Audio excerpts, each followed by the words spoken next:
river's up quite a bit. Now I know why this section here along these cliffs is so much deeper than the whole rest of the river. When it's at flood stage like this, you can see the current. The rest of the time the current's out there. I didn't know it did that. That's fascinating. There's even little whirlpools over there. Little whirlpools come across right here. Here's one of them right now. Wow. Wow. I don't have to mow any of this anytime soon. I wonder just how high it's going to get. Looks like it might be coming back down.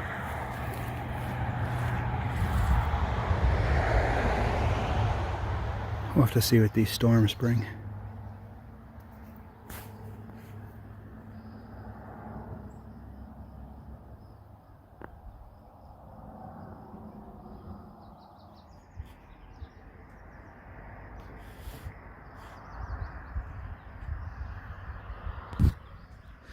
Hey, welcome to another beautiful day out here at the River House. Your handsome host present, and we're gonna work on the water. Get my door open here. Oh, we don't want it blowing around in the wind. Better get my door chock.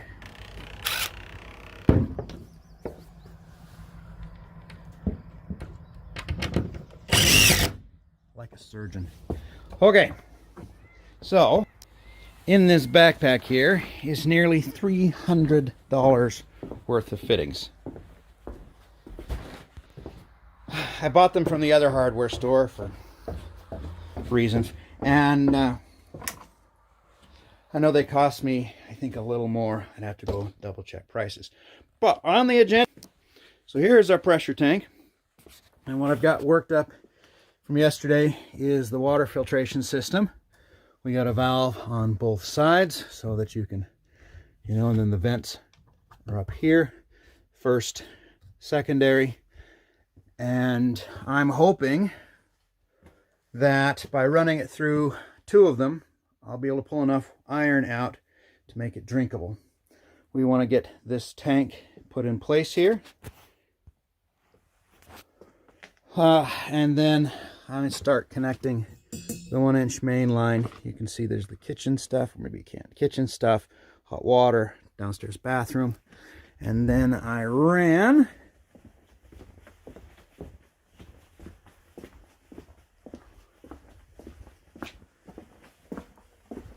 the polycore for the run here. So there's cold water upstairs bathroom. Cold water upstairs bathroom. I added, you can't see it, I added this line right here. It dawned on me I was going to have no filtered water outside. I'm not irrigating through those filters. That's dumb. So the upper line is the bypass line for, and that'll just be in chunks of poly I have kicking around because I don't care about it. That's the bypass line. That'll run all the outside hose bibs. But I've got this line put in place. Apparently I need to strap it up. And for the moment, I'm just going to leave it capped right here.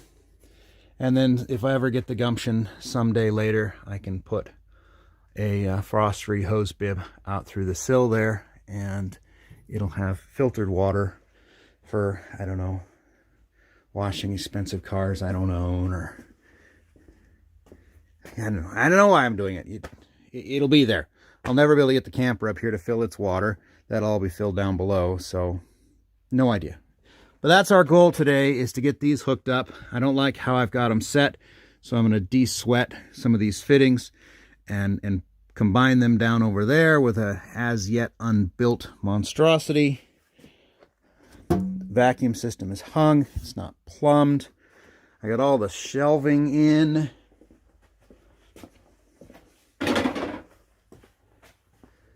Up along the walls. Yeah, it's been a productive few days. So I'm going to get my fittings out, and I'm going to put together that pressure tank. So here's where we're at. This is my irrigation bypass. Struggling with focus when it's dark. So that'll be irrigation lines. This is going to come out. This is the main 1-inch trunk line. It'll tee and go up to that polycore. So that's the blue stuff is, it's got a clear lining. It's for drinking water, and then it'll pass that and it'll go down and start picking up the other ones about 10 feet down over there. This line here will come across, lay on top of my block, and we'll continue. I've had pretty good luck soldering over the years. I'm relatively good at it because I'm pretty meticulous with the cleaning. There's no such thing as being too clean. And the only lines I've had fail were lines like this one where it had somebody else's joint in it. Although I did leave that one right there. Fingers crossed. Had somebody else's joint. I had one of those fail. Who knows what it was back in the day. But yeah. And for the most part, I've removed them all because I don't trust lead, non-lead solder. I doubt one joint would matter one way or another, but there's no need to worry about it. Again, that's the irrigation side. And then almost certainly those pipes have oxidized up, so that lead can't actually get out again. But nonetheless, there's no need to have it in there. So that's what I've got so far. Here is my construction bench. And I loved this Klein. I mean, I spent the money for the good stuff, but the scribe, the deburring scribe thing has just broken off, which irritates me to no end. Oh, that's the other thing I do. I deburr the inside. Come on, focus. I deburr the inside of fittings as well. That way, when you push a pipe into them, you don't scrape all of your flux to the end of the joint. So I chamfer for this end, and I deburr inside there, and that way. Same thing you're supposed to do for PVC and gold. That's how I do that.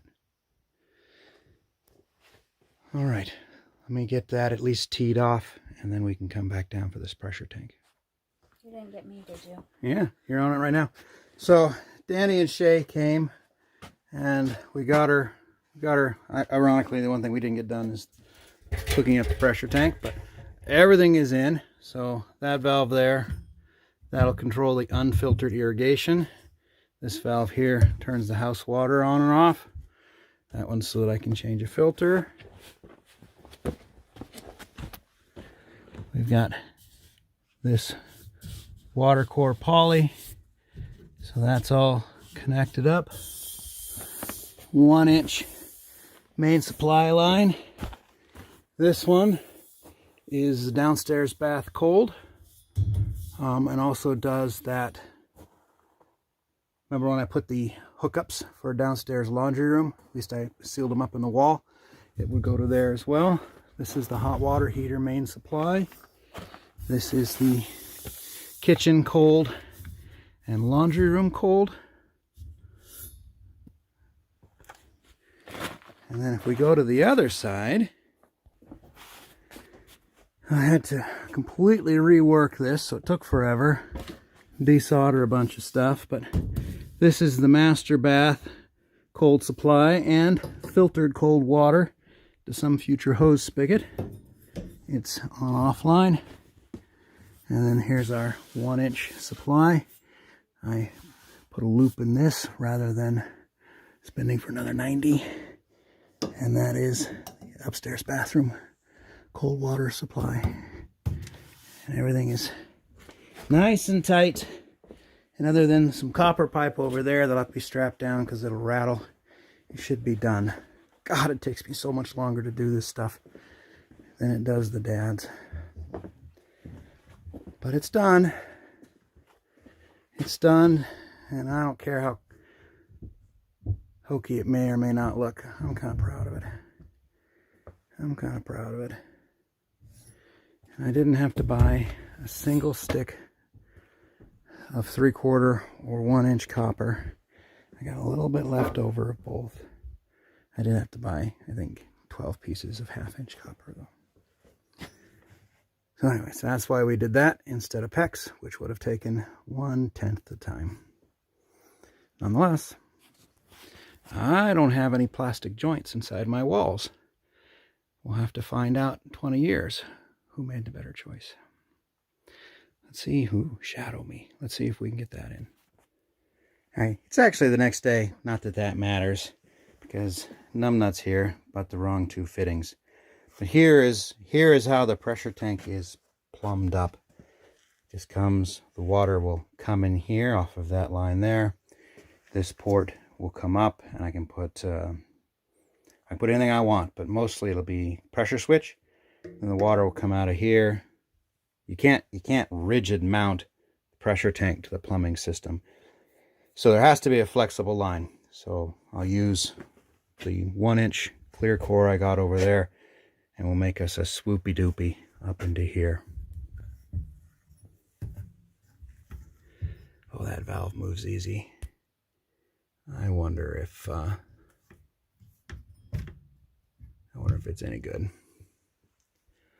So finally, this is basically done. I'd hook it up right now, but my wife really wants to paint this white. So it's important to her that I not set the pressure tank in place till after she's had a chance to paint this. So I guess I'll wait on that. I could work this morning on hooking up my port. I had to redo it because idiot here not only forgot a union fitting so that these things could be removed, but he forgot this is supposed to be a T, and I had a 90, and I can't have a 90 because there's gonna be water in that corner somewhere. So I had to desolder it, and that's where this is. And it didn't have a valve, so I couldn't shut off the irrigation system. It still might not have a valve. I don't like that. All the other ones are tighter than that. Anyways, I could hook up this little bit of copper right here. That would be an easy enough thing to do. And then we can truly say the water under the house, except for, I mean, obviously all the faucets, and the hot water heater is done. I'll do that really quick.